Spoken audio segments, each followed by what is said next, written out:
Bonjour à tous, vous vous en doutez, aujourd'hui on va parler de la défonceuse. Mon objectif, il est simple, il est clair, vous aider à répondre à la question quelle défonceuse choisir? Est-ce qu'il faut partir sur une défonceuse entrée de gamme au risque de rapidement l'abandonner quand on va découvrir que la défonceuse, c'est la machine qui fait basculer du statut de bricoleur à celui de menuisier amateur? Ou est-ce qu'il faut partir sur une machine un peu plus onéreuse mais au risque de casser sa tirelire pour rien? Mon objectif, en fonction des différents éléments, des différents critères, des différents outils que je vais vous donner par l'analyse de ces différentes machines, c'est de vous permettre de répondre en fonction de votre bourse, mais également en fonction de vos projets. Alors, je vais vous parler de beaucoup de choses, beaucoup de caractéristiques, des plongées, des capacités de pince, des types de pinces, etc. Mais avant, sans faire le détail du catalogue constructeur, parlons un petit peu de la puissance de ces machines. Ici, on part sur 1200 ou 1250 watts, 1400, 1600, 2000 pour cette DeWalt qui a bien vécu. Merci Eric de me la prêter. Et puis on finit avec 2002 pour ici la grosse Festool qui est ma défonceuse de tous les jours. Vous la connaissez bien. Donc, cette puissance, elle est forcément importante. On imagine bien qu'on ne va pas monter une grosse fraise capable de faire des queues d'aronde de charpente. Quand je vous dis une grosse fraise, on parle de fraises avec des diamètres de l'ordre de 40-50 mm, capables de plonger d'un coup. On peut monter ce type de fraise sur cette machine ici. On va bien sûr pas la monter sur des défonceuses plus modestes qui n'ont de toute façon pas la possibilité d'avoir des pinces de la même taille. Donc, la puissance, elle va être importante. Globalement, jusque 1500 watts, on est tout à fait tranquille pour tous les travaux quotidiens de l'atelier, des petits assemblages à queue d'aronde, des petits tenons mortels, des choses comme ça. Dès qu'on va basculer à partir de 2000 watts ou autre, on va avoir des machines qui vont soit être destinées à être montées sous table, soit des machines qui vont pouvoir retirer des grosses quantités de bois, pas forcément nécessaires dans un atelier amateur pour faire du petit ameublement. Une chose qui par contre est présente sur toutes ces machines, même les plus entrées de gamme, c'est un variateur de puissance. On le retrouve ici sur la Bosch professionnelle 1250, sur la petite Bosch verte ici en 1400 watts. Il est important ce variateur parce qu'il va nous permettre de travailler à différentes vitesses de coupe. On m'avait déjà vu faire du dégauchissage avec la défonceuse. J'ai d'ailleurs une vidéo qui est prévue dans les semaines à venir sur comment dégauchir avec une défonceuse en partant dans un cas moins gigantesque que celui que je vous avais présenté il y a quelques semaines, quelques mois même, autour des limons de mon escalier. Mais on peut surfacer, dégauchir avec une défonceuse, mais on se retrouve avec des grosses fraises qui vont demander à tourner doucement. Si vous n'avez pas de variateur de vitesse sur votre défonceuse, c'est réellement problématique. Donc pour moi, au-delà de la puissance, ce variateur de vitesse, il est réellement important. Et je dirais qu'une défonceuse autour de 1500-1600 watts avec un variateur va être totalement polyvalente et capable de faire tout ce dont on a besoin dans l'atelier. Ensuite, autre caractéristique qui pourrait paraître secondaire ou on va dire facile à lister dans le catalogue constructeur, c'est le poids. Et j'ai envie de dire qu'en première approche, on va se dire chouette, une petite machine légère que je vais pouvoir tenir d'une main. Ça tombe bien, elle a la poignée faite pour. Ici, pareil, une petite machine légère. Bon, de mon expérience avec l'utilisation de la défonceuse, avoir une machine lourde, alors, mis à part si on veut l'utiliser à la verticale pour reprendre quelque chose qui est déjà fixé au mur, où là, ça va être pénible, eh ben, le fait d'avoir une machine lourde, ça va nous faire une machine qui est stable. Elle a de l'inertie. On va plus facilement sentir son déséquilibre. Et c'est surtout qu'à fraise égale, à bois retiré équivalent, une petite machine comme celle-ci qui doit faire, je sais pas, je ne les ai pas pesées, hein, je n'ai même pas été voir. Allez, on doit être à peu près autour de 2 kg peut-être. Et une machine comme celle-ci qui de mémoire fait 6 kg, eh ben ici on est 3 fois moins agité pour la même quantité de bois retiré. C'est-à-dire ici, on va très facilement pouvoir la tenir, limite la tenir à la volée, parce que l'effort de coupe va être négligeable par rapport au poids et à l'inertie de la machine. Ça va nous amener à faire par exemple beaucoup plus facilement du travail à la volée où on va suivre un tracé pour un fraisage d'inclusion ou des choses comme ça et on n'a pas envie de faire un gabarit. Ça va nous permettre par exemple, lorsque l'on va faire une feuillure sur le bord d'une planche, typiquement on travaille en opposition, la fraise tourne, écarte le bois et on fait des gros éclats sur le côté. Si notre bois n'est pas d'une super qualité, notre feuillure ne va pas être propre. Avec une machine un peu lourde, certes, la technique que je vous décris n'est pas une technique de débutant et ne doit pas être utilisée si vous n'avez pas d'expérience à la défonceuse, mais on peut très bien se plaquer sur le côté et venir effleurer en travaillant en avalant. En travaillant en avalant, on couche les fibres, on fait un travail très propre. On a dégagé 1 ou 2 mm de bois, certes de manière irrégulière parce que le guide n'était pas réglé, mais après, on peut travailler très facilement en opposition. On a fait une première coupe et on a un travail propre. Ça, je ne le ferai pas avec une machine plus légère parce que les vibrations, parce que la machine va se faire emporter par l'outil qui va rouler sur la tranche. Donc, il faut garder une machine que l'on est capable de porter, mais je suis très très loin d'être un Golgoth et j'ai aucun mal à porter et à utiliser cette machine. Donc, pour moi, le poids d'une défonceuse, ce n'est pas un inconvénient, c'est un avantage. Au moment où je vous parle, j'ai ici devant moi que des défonceuses. Je n'ai pas des affleureuses qui sont souvent plus petites, un petit corps cylindrique, pas forcément de réglage avec des colonnes. Ça a un avantage de ne pas avoir de colonnes, dans le sens où du coup, on n'a pas de jeu dans les colonnes, ce qui peut être le cas de certaines de ces machines. Autre caractéristique dont j'ai envie de vous parler, c'est de la semelle. Alors je vais les tourner vers vous. Ici, la semelle est retirée parce que c'est ma machine qui est montée sous table. Là et là. Alors, une chose importante avec les défonceuses, et comme toutes les machines, ceux qui me suivent, vous savez qu'on va les utiliser avec des montages d'usinage. Et il y a des montages d'usinage qui sont extrêmement simples à faire sur la défonceuse et qui vont changer la vie des débutants, ceux qui n'ont pas encore compris les déséquilibres. Parce qu'il faut bien comprendre que quand on prend une défonceuse et qu'on veut faire un petit quart de rond, la défonceuse, elle n'est plus en équilibre, elle est posée sur leur bord. Mais si vous avez, comme toutes ces machines, une semelle qui n'est pas une semelle collée, mais qui est une semelle vissée. J'ai des vis ici sur les semelles. Là, la semelle, elle est ici, je vous l'ai dit, elle est montée sur ma table de défonceuse. Là également, c'est vissé. Vous pouvez démonter ici, retrouver une vis un peu plus longue et vous faire une fausse semelle dans un plexiglas, dans une petite feuille d'aluminium, plutôt quelque chose de fin et de rigide pour ne pas perdre de plongée, parce que si vous mettez ici une épaisseur supplémentaire, vous allez perdre en plongée. Et donc, vous venez coller une feuille d'aluminium. L'idée n'est pas une plaque d'aluminium ou de plexi. L'idée n'est pas de reprendre la forme de la semelle, mais de reprendre la forme de la semelle plus quelque chose qui va agrandir ici. Et vous venez vous mettre une poignée. Qu'est-ce qui se passe? Vous êtes alors ici, en appui sur le bord. Vous allez faire votre joli profil, votre quart de rond ou votre feuillure avec un outil à feuillure. Mais vous êtes dans une situation de déséquilibre. Une situation de déséquilibre qui est encore pire lorsque vous êtes dans le coin. Mais avec votre appui qui vient jusque là et ici vous vous faites une petite poignée champignon, vous pouvez exercer toute la pression du monde à ce niveau-là. Vous lâchez votre défonceuse et elle est en équilibre. C'est absolument rien à faire. Et par contre, je vous garantis que c'est le petit accessoire qui va rendre votre défonceuse beaucoup plus polyvalente. Si vous n'avez pas une semelle qui se dévisse, vous ne pouvez pas faire ce type de montage.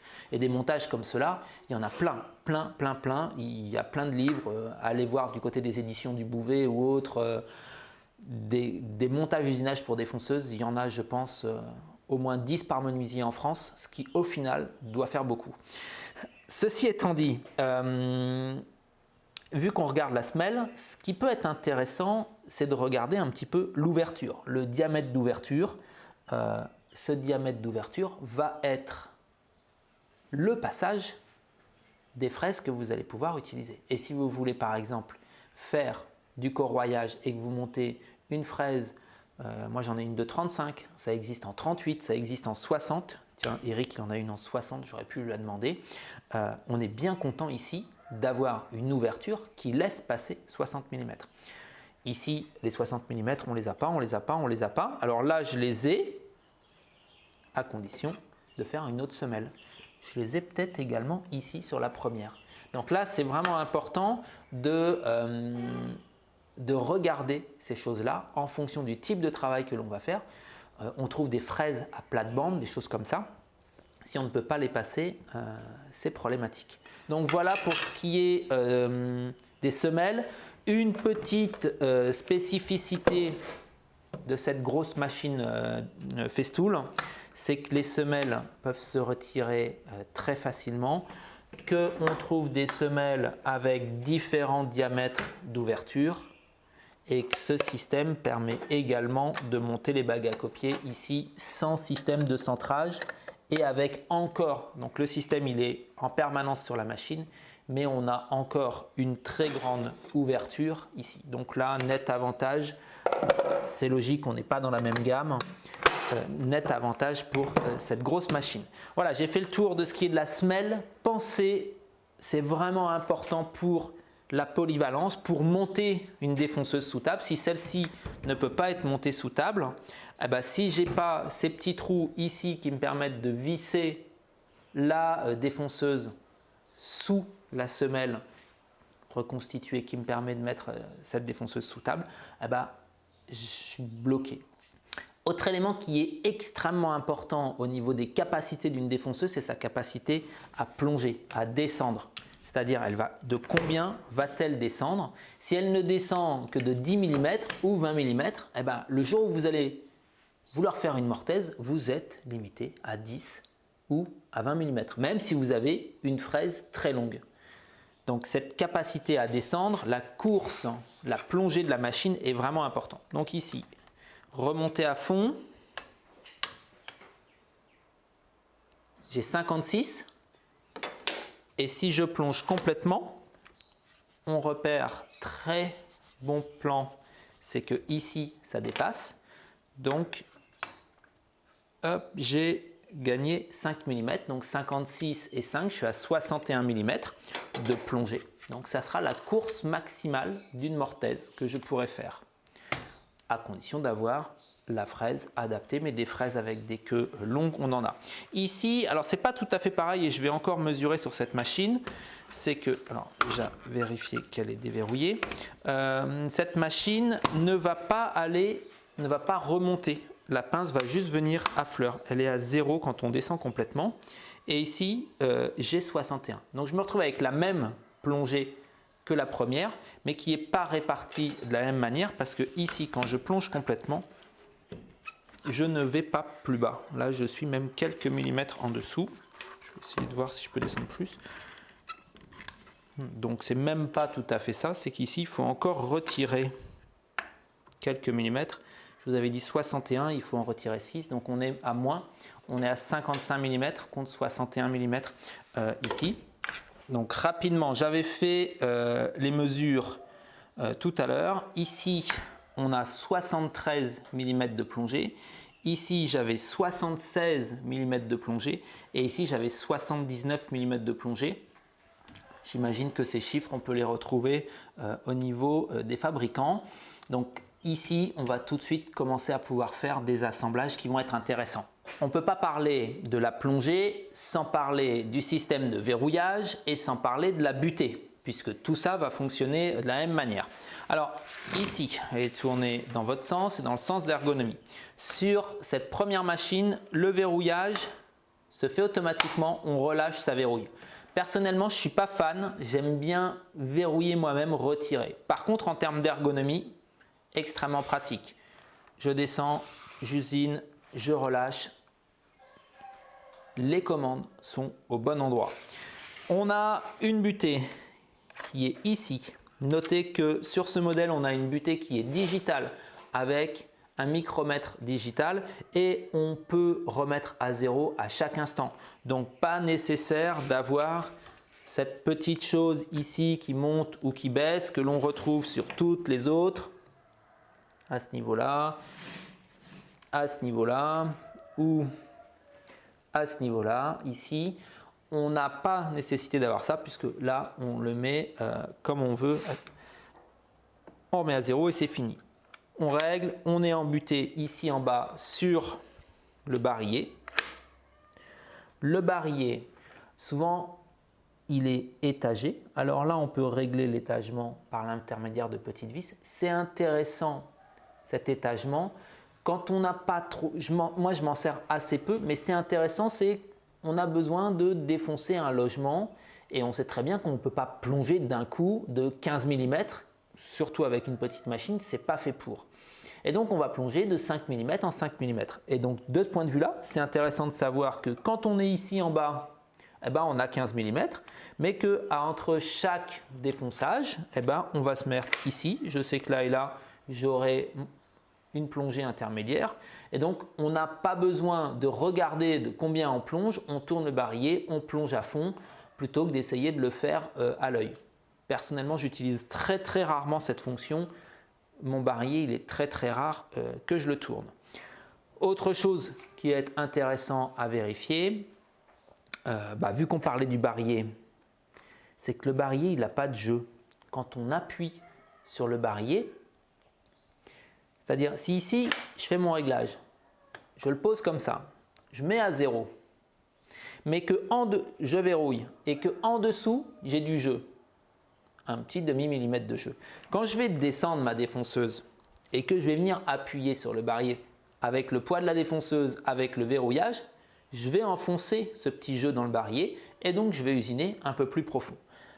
Tous ces modèles n'ont pas de jeu dans le barillet. La machine Festool ici a du jeu dans le barillet et donc hop, on va remonter tout ça, déverrouiller. Vous avez ici du jeu qui fait que si au moment où je fais mon réglage de butée de profondeur, je ne pense pas à appuyer fermement pour compresser le jeu, au moment de l'usinage, je ne vais pas usiner à la bonne profondeur. Donc toutes les autres ont un barillet qui n'a pas de jeu, c'est-à-dire ça tourne, il y a une petite bille en général qui permet d'être au bon niveau et pas de souci de ce côté-là. Celle-ci, on a vu qu'il y avait une butée de profondeur avec un micromètre. Ici, quand on veut faire un usinage, on vient par exemple en butée et on va venir soit régler cette petite chose sur 0 et remonter jusque 10 mm. On sait qu'on a 10 mm. Le mieux, c'est de régler, de glisser ici en dessous un petit forêt de 10 mm. On est bien plus précis lorsqu'on ne mesure pas. Donc voilà, ici on est sur des choses basiques. On a globalement le même fonctionnement ici, le même fonctionnement ici avec une petite chose qui me plaît beaucoup sur cette vieille machine. C'est une molette ici qui va permettre de glisser et cette butée de lecture là qui est très agréable à bouger comparé à celle-ci qui glisse sur la tige. Au niveau de la Festool, toujours un peu différente dans son fonctionnement. Je vais avoir la butée qui vient ici, donc avec plusieurs éléments au niveau du barillet, et une possibilité de venir verrouiller, ce qui va faire que je peux me servir du réglage micrométrique de plongée ici. Tandis que sur les autres machines, les 3 Bosch, le réglage micrométrique se fait sans qu'on ait besoin de verrouiller la butée de profondeur. Donc là, on a un système de réflexion qui est un petit peu différent. Et il nous reste un dernier point à voir pour ce qui est du réglage de profondeur, c'est le verrouillage. Alors je retourne pour être dans la position d'utilisation. Je vais défaire la butée, remonter.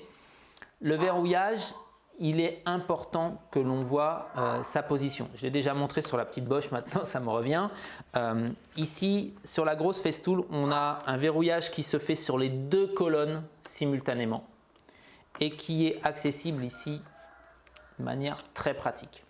Donc là, absolument rien à dire. Sur cette ancienne DeWalt, ici, démarrage, et de l'autre côté, on a ici un verrou. C'est pas mal. Ce verrou à tourner, il n'est pas aussi pratique, mais on va dire qu'ici, il est globalement au bon endroit, même si ce sont des poignées qui ont été refaites suite à quelques mauvais traitements de la machine.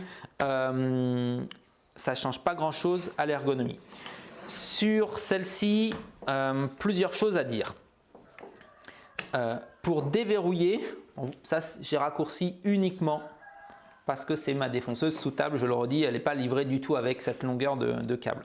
Pour aller déverrouiller, il faut aller le chercher. Ça, j'aime pas trop. Donc on est là, on peut plonger, on lâche, ça se verrouille. Moi j'ai tendance toujours à aller rechercher un peu plus. Donc j'aime pas devoir lâcher la poignée pour déverrouiller. Donc ça, en termes d'ergonomie, ça me plaît pas du tout. Et ici, on retrouve une ergonomie qui est, j'ai envie de dire, plutôt pas mal pour une défonceuse entrée de gamme. Alors hop, j'ai la butée qui m'empêche de bouger, mais on est globalement, je peux la tenir, lâcher, verrouiller et repousser un peu sur le verrou, et pour autant j'ai jamais lâché la poignée. Donc ça me plaît pas mal pour ce qui est de l'ergonomie pour verrouiller. Une fois que cette machine elle est verrouillée, elle est plongée, il y a une chose que vous devez absolument vérifier avant de l'acheter, c'est est-ce qu'elle va avoir du jeu. C'est-à-dire, ok, je la touche plus et j'appuie. J'appuie d'un côté, j'appuie de l'autre. Est-ce qu'on va avoir un jeu dans les colonnes? Ça, c'est juste essentiel parce que surtout au départ, vous allez être un peu crispé. Il y a le poids de la machine, etc. On a les déséquilibres qui fait qu'on va appuyer d'un côté ou de l'autre. Donc, il ne faut pas avoir de jeu. Là, le jeu, il est nul. Là, on voit très légèrement la machine bouger. J'ai un très très léger jeu en face ici. À ce niveau-là, sur cette machine, je l'ai monté sous table, bon, d'une part parce que je l'avais commandé pour la monter sous table, et d'autre part parce que le jeu est relativement important, et le jeu il est relativement important, pas tant dû à la précision des glissières, mais lié à la souplesse de la semelle qui a une légère tendance à se plier. Je la vois qui se soulève le long de l'établi. Jeu qui devient négligeable une fois que j'ai revissé cette semelle sur une grosse semelle en aluminium, étant donné qu'elle est montée sous table. Ici, le jeu, hop, il est présent avec ces espèces de boudins qui protègent. Il est difficile à évaluer, il n'est pas négligeable. Et ici, il n'y en a quasiment pas. Donc, on a un verrouillage. Au passage, il n'y en a qu'une dans toute cette série qui est verrouillée sur les deux axes. C'est la grosse festool là-bas. Donc ça, hop, je remonte ici, là. Et ici, j'ai un petit jeu, mais il est de l'ordre de... Je vois bouger. J'aurais bien du mal à le mesurer comme ça à l'œil. Donc voilà pour des petites choses importantes. Si je dois résumer... Le réglage micrométrique, c'est un vrai plus. Il est généralisé sur toutes ces machines, même s'il est un petit peu archaïque ici sur l'ancienne DeWalt. Peut-être que ça a changé sur ces nouveaux modèles. Donc ça, c'est important. Une chose est vraiment importante, c'est que pouvoir verrouiller ou déverrouiller la plongée sans lâcher la machine me semble être un point sur lequel on ne peut pas faire l'impasse. Ça, c'est vraiment quelque chose qui est important. Donc, globalement, toutes ces machines, sauf celle-ci, répondent à ce point. Et le jeu, la butée, avec la possibilité de régler précisément cette butée. Voilà pour ce gros paquet qui règle tout ce qui est plongée, verrouillage, butée, réglage micrométrique. Avant de passer aux accessoires, il me reste une chose que chaque défonceuse a en sa possession, c'est une pince pour serrer les fraises. Et ces pinces, il y a différents moyens de les serrer et de les desserrer. Commençons ici par la petite Bosch. On a bien sûr la pince qui va se serrer ici. ça va être à chaque fois la même chose. C'est-à-dire globalement, on a un système de cône qui sur toutes ces machines ici reprend toute la hauteur de la pince. C'est très long, hop là, très long à desserrer. Donc on a un système de cône qui reprend cette hauteur-là et donc la fraise de défonceuse est réellement serrée sur toute cette hauteur-là. Mais il faut bien venir serrer la pince avec une clé et donc il faut bloquer l'arme moteur. C'est là où on va avoir une vraie différence selon ce type de machine. Ici on a un système qui me plaît beaucoup, un simple hop, on ouvre, une fois qu'on est tombé dans le creux, on n'a plus rien à faire, c'est-à-dire on a nos deux mains libres, une main pour tenir la machine et l'autre pour tenir la clé. Ça, en termes d'ergonomie, c'est vraiment un plus, ça marche très très bien. Sur celle-ci, on a un autre système qui est ici, un petit bouton qui vient tomber hop, dans un trou. Et après, on va reprendre avec une clé. Mais ça veut dire que ma main gauche tient ce petit bouton pendant que je suis obligé de tenir avec la clé. Et avec ce serrage en cône, on a parfois besoin d'exercer pas mal de force pour desserrer, pas pour serrer. Pour serrer, on y va, j'ai envie de dire, relativement modérément, mais pour desserrer, ceux qui ne le savent pas, une pince de défonceuse, ça se desserre en deux fois. On déverrouille dans un premier temps, on tourne, ça tourne dans le vide et pour autant, on est toujours serré parce que le cône est resté serré sur la queue de la défonceuse et à la fin on continue à dévisser, il y a un deuxième point dur et ce deuxième point dur vient extraire le cône pour le desserrer de la queue. Donc il y a toujours un desserrage qui se fait en deux temps et c'est la même chose sur tous les modèles de défonceuses à présent. Donc les trois modèles centraux ont ce petit ergot qui fait que c'est un peu moins bien en termes d'ergonomie.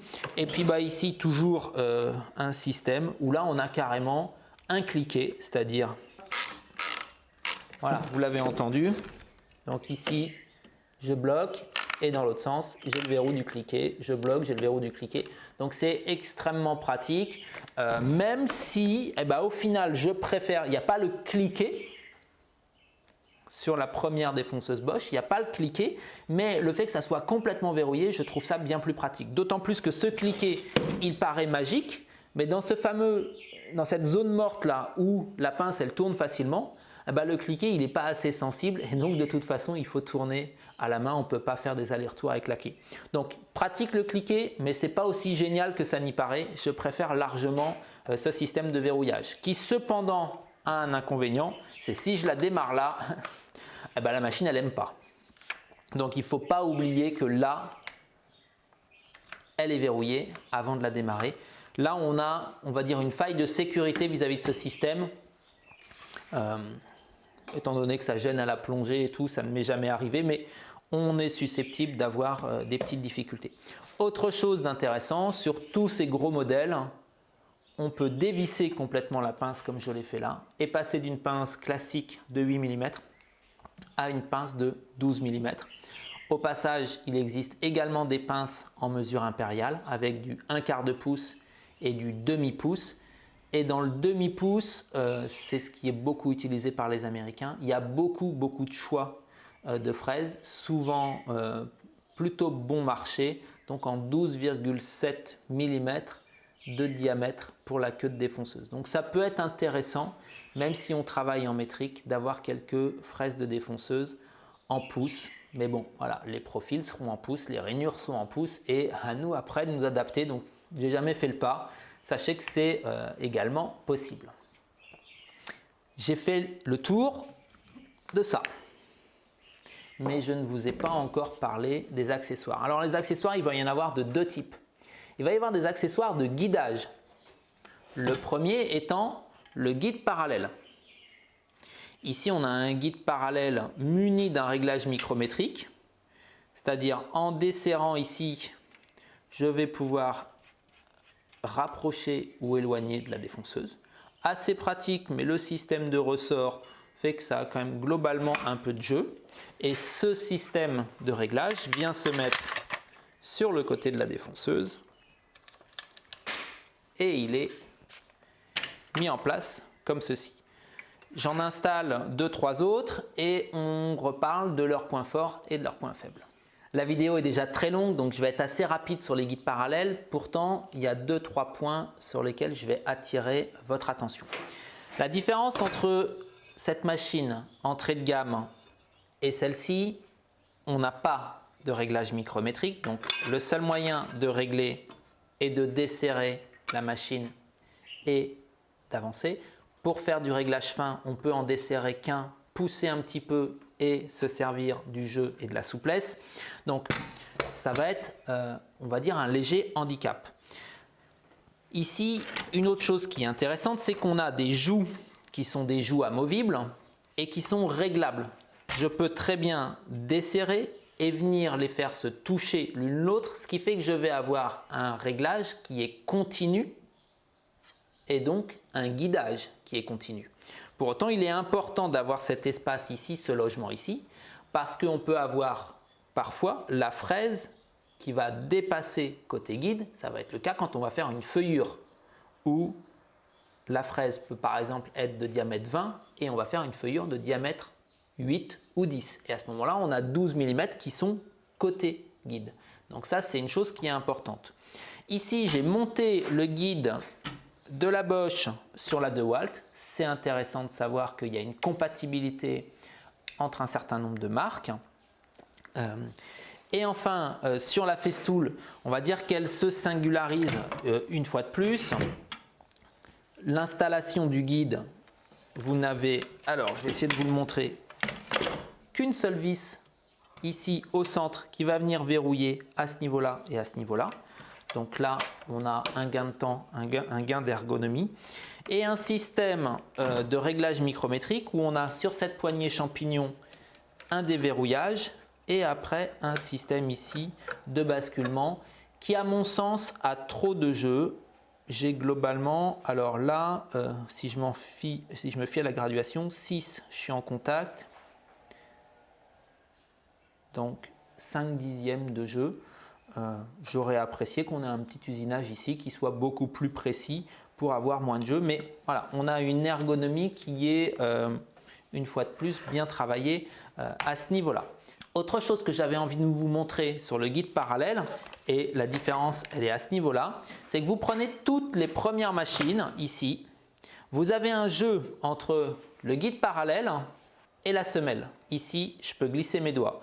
Et donc, si je veux me glisser et faire un travail sur quelque chose de fin, ça passe ici. Ça passe ici. Ça passe ici. Ça ne passe pas. Donc, c'est tout bête. Mais si on se retrouve avec une petite surface d'appui, là, je vais pouvoir m'en servir. Sur les autres défonceuses, il va falloir que je rajoute un guide annexe. Au passage, même sur la défonceuse entrée de gamme, vous avez déjà des petits trous percés, ce qui vous permet de visser une petite latte de bois pour faire un guide continu. Toujours penser à un petit méta-bricolage qui va nous permettre de mieux tirer parti de notre machine. Et puis, pour terminer avec les accessoires de guidage, on va parler bague à copier. J'ai déjà parlé du système présent sur la gamme Bosch Pro, donc où on a un système qui est un système à la fois qui gère le centrage et la mise, la pose et la dépose de la bague à copier sans outil. Ça, c'est extrêmement important. Notez qu'il faudra quand même le centrer une première fois lorsque l'on va le fixer sur la semelle. Ça, c'est pas compliqué. Sur la DeWalt, j'ai pas de bague à copier, mais on repère ces deux vis ici qui vont permettre de fixer des bagues à copier avec un anthrax qui est de environ 75 mm. Donc, je ne connais pas ce standard. Et sur la Festool, je vous l'ai montré tout à l'heure, c'est peut-être pas la peine de recommencer. On va pouvoir fixer les bagues à copier qui seront centrées d'usine simplement comme ça par l'échange de la semelle.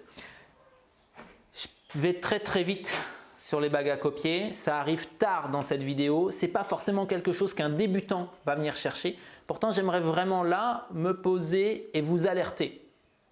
Le guide parallèle n'est capable de faire qu'une chose, de la ligne droite. Or, la défonceuse, c'est l'outil exceptionnel pour faire toutes sortes de guidages, de courbes ou autres.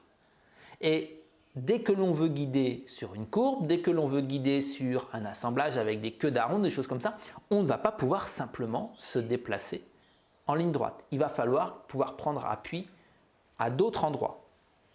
Et on va prendre appui sur une surface courbe. Mais on ne peut pas se contenter, comme les constructeurs le croient, en ne livrant qu'une seule bague à copier, au mieux, parce que certaines marques ne livrent strictement rien comme bague à copier d'origine. Mais la plupart du temps, toutes ces machines sont vendues avec une bague à copier. Sauf que, dans le cadre du guide parallèle, si vous voulez régler l'écartement,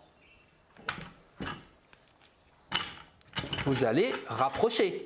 Et en décalant votre guide parallèle, vous vous éloignez plus ou moins du champ de votre planche. Sauf que si vous n'avez qu'une seule bague à copier, vous n'avez qu'un choix, c'est usiner à une distance qui correspond à la différence entre le point d'appui ici sur la bague à copier et le tranchant de l'outil. Donc on est obligé de prévoir, lorsqu'on va s'équiper d'une défonceuse, de vérifier qu'elle est capable d'accueillir des bagues à copier. Combien vont coûter ces bagues à copier dans le commerce? Est-ce que le fabricant prévoit suffisamment de bagues à copier pour pouvoir faire tous les réglages dont on pourrait avoir besoin? Ça, c'est des choses auxquelles il faut penser avant d'acheter la machine. Parce que si vous achetez une machine qui, sur le papier, est très bien, mais que vous ne pouvez pas guider dès que vous voulez faire une courbe, vous avez une machine qui est grandement limitée. Donc, les bagues à copier, c'est vraiment quelque chose sur lequel on n'y pense pas au départ, mais il faut absolument y penser au moment de l'achat de la défonceuse. À propos de guidage et de forme courbe, on peut également faire du guidage sur la semelle de la défonceuse. Et donc la forme de la semelle de la défonceuse va avoir une importance. Historiquement, vous avez une semelle qui est ronde avec un méplat.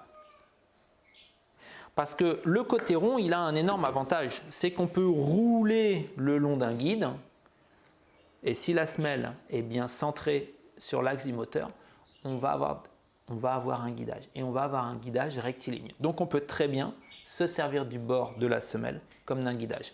Ça devient beaucoup plus compliqué sur certaines formes que je qualifierais d'un peu fantaisiste. J'aime pas du tout ce double plat. Donc ça, c'est clair. Ici, j'aime bien. Et pareil ici sur la festool. On est presque rond partout. Et puis là, on a un méplat. Et là, on a un méplat.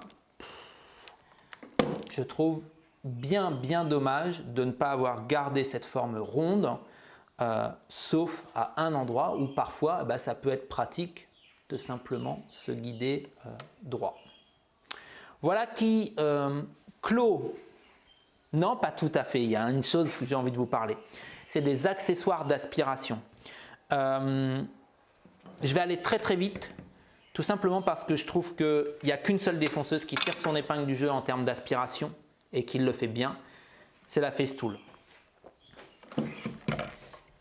Avec cette défonceuse, si vous avez besoin de mettre en place un captage de capot à ce niveau-là, vous faites ça. Ici, à l'index, sans lâcher les poignets, paf! Vous avez descendu ce collecteur et quand vous êtes en plongée, vous avez ici un système qui est relativement bien fermé, aspiration sur le dessus et ça fonctionne.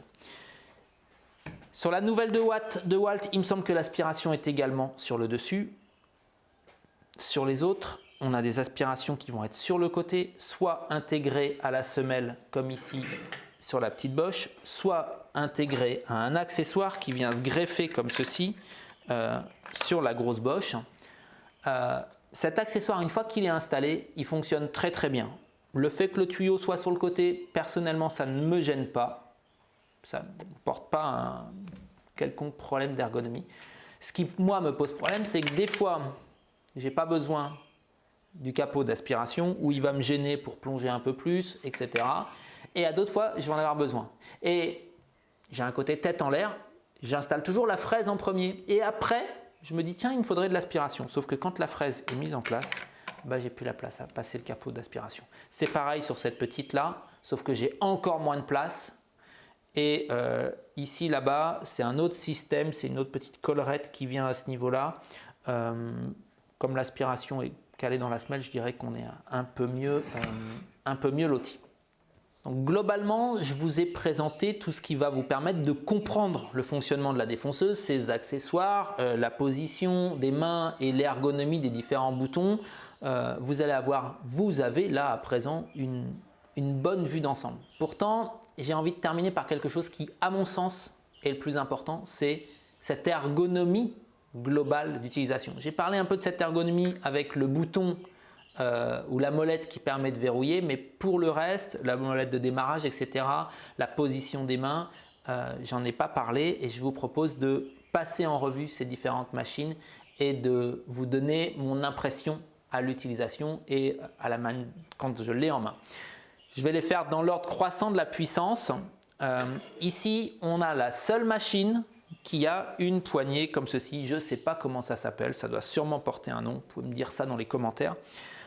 Cette poignée, elle a quand même un intérêt. J'en suis pas particulièrement fan, mais elle a un intérêt.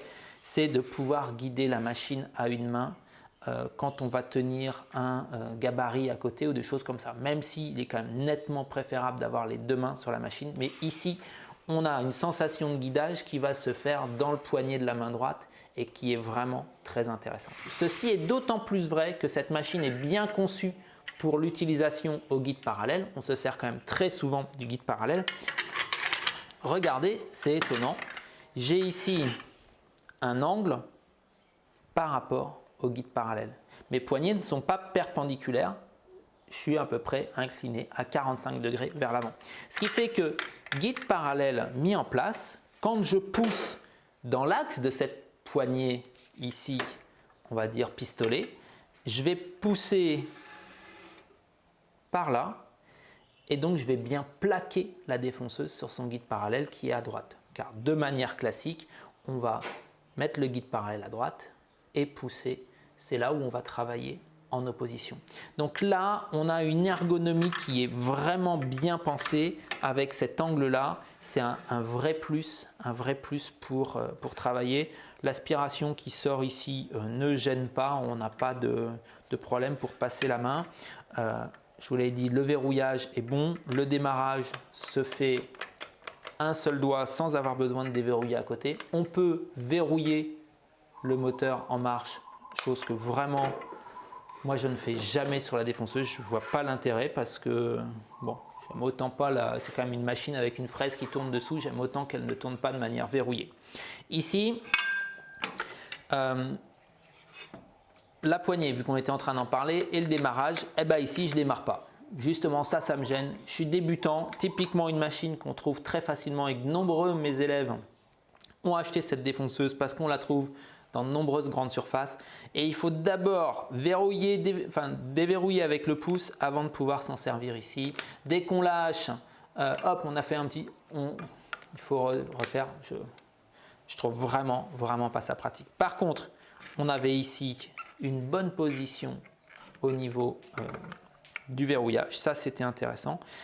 Mais on retrouve une ergonomie basique de défonceuse, c'est-à-dire deux poignées ici, champignons de chaque côté et un axe de pouce qui est comme ça. Donc nous, quand on est sur le bord d'une planche, eh ben, il faut pousser, mais on ne pousse pas dans l'axe des poignets, on pousse légèrement comme ceci. On avance et on décale sur le côté. Ça, je trouve que faut que ça devienne un standard. Cet angle sur le côté, c'est extrêmement pratique. On retrouve le même problème ici avec le guide qui est sur le côté. On a deux poignées champignons ici. On a un verrouillage. Il n'y a pas de verrouillage au niveau du démarrage. Donc là, c'est quand même quelque chose de très positif. Tiens, une petite chose que je n'ai pas pensé à vous dire qu'il y a sur les deux Bosch. Ce petit système de rotule qui donne de la flexibilité au câble, c'est agréable. Par contre, ici, l'ergonomie, bon, je vous l'ai déjà dit tout à l'heure, je ne reviens pas dessus, c'est vraiment pas pratique d'aller chercher derrière et de relâcher, de reverrouiller.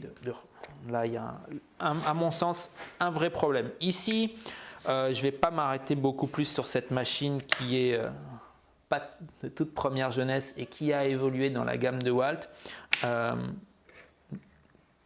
N'empêche que, voilà, ancien modèle, mais il y avait tout ce qu'il faut à portée de main, sans lâcher les poignets, réglage micrométrique, des petites sensations, enfin une bonne ergonomie, une forme de semelle qui est vraiment la forme basique où on est rond, sauf d'un côté, on a tous les traits qu'il faut qui nous disent, voilà, là on est dans l'axe de la semelle, là on est dans l'axe de la semelle, là on est dans l'axe de la semelle. Et donc, si on veut pointer, vous faites une croix sur votre contreplaqué à l'endroit où vous avez besoin de faire un trou, vous placez ces petits repères sur la croix et vous plongez, ça se fait tout seul.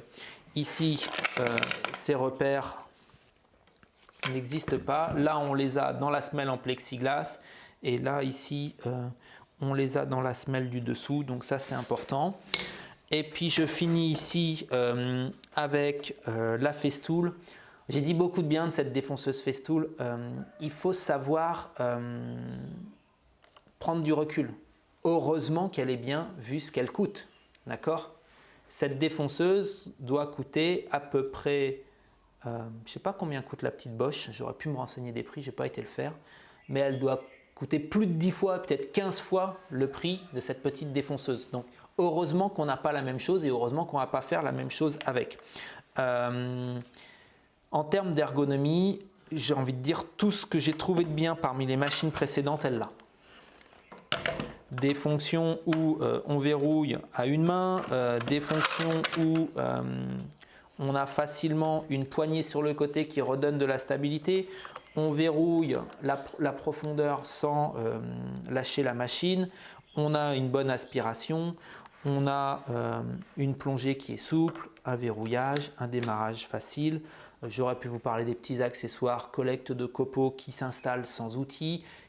Elle a beaucoup d'avantages. Elle a un énorme inconvénient, elle est juste hors de prix. Je n'ai pas oublié qu'au début de la vidéo, je vous ai promis de répondre à une question. Quelle défonceuse choisir pour commencer lorsqu'on s'intéresse à la menuiserie? Alors, je vais répondre de deux manières différentes. Ces deux machines, à gauche et à droite, sont les deux qui, moi, me conviennent d'un point de vue ergonomie, d'un point de vue facilité à travailler, d'un point de vue on ne cherche pas où sont les boutons. Donc ça peut vous donner des indices, des qualités que vous devez rechercher chez une défonceuse pour avoir un plaisir d'utilisation. Ensuite, par rapport au prix, par rapport à la gamme de machines que vous allez utiliser. Une défonceuse d'entrée de gamme, pour moi, il y a double risque. Il y a le risque de prendre une machine qui va être limitée dans son ergonomie, qui va être limitée dans ses capacités et qui, d'une part, ne va pas vous donner le plaisir que vous pourriez avoir en découvrant la menuiserie. Et qui, d'autre part, par ses capacités, ne va simplement pas pouvoir faire ce que vous imaginez. Donc il y a à la fois le côté capacité et plaisir d'utilisation autour de l'ergonomie qu'on risque de ne pas avoir avec une défonceuse entrée de gamme et du coup on risque de passer à côté d'un loisir qui est peut-être votre loisir autour de la menuiserie. J'aurais donc tendance à vous diriger très naturellement vers des machines moyenne gamme, également moyenne puissance, parce que ça va vous permettre dans un premier temps d'avoir une machine qui va réellement vous faire découvrir la menuiserie avec des réelles capacités, avec une réelle ergonomie, même si ça ne sera pas l'ergonomie idéale que j'ai pu vous présenter, mais ces machines moyenne gamme vont avoir un certain nombre de capacités. Je pense à la DeWalt, elle me plaît bien, la 612, dans ces vieux modèles comme le copie de la LU, il y a la Trent T5 je crois, qui pourraient être des machines qui ne sont moyenne gamme, abordables, avec des bonnes qualités. Donc ces machines-là, si vous avancez plus dans la menuiserie, si vous avez envie de plus vous investir, vous pouvez très bien en prendre une deuxième qui sera ou non un peu plus haut de gamme et utiliser la première pour la montée sous table. Et à ce moment-là, vous avez quelque part le panel d'utilisation de la défonceuse en restant, j'ai envie de dire, raisonnable avec notre portefeuille. Ça sera pour moi le petit mot de la fin. J'ai été très long, j'ai sûrement oublié beaucoup de choses, donc je compte sur vous pour compléter ce que j'ai pu dire avec vos commentaires. Et puis nous, on se retrouve très vite sur une vidéo tuto corroyage à la défonceuse. Je vais vraiment essayer de décortiquer toutes les étapes. Donc si vous n'êtes pas encore abonné, c'est le moment de cliquer sur les petits boutons qui traînent à gauche, à droite. Allez, à très vite!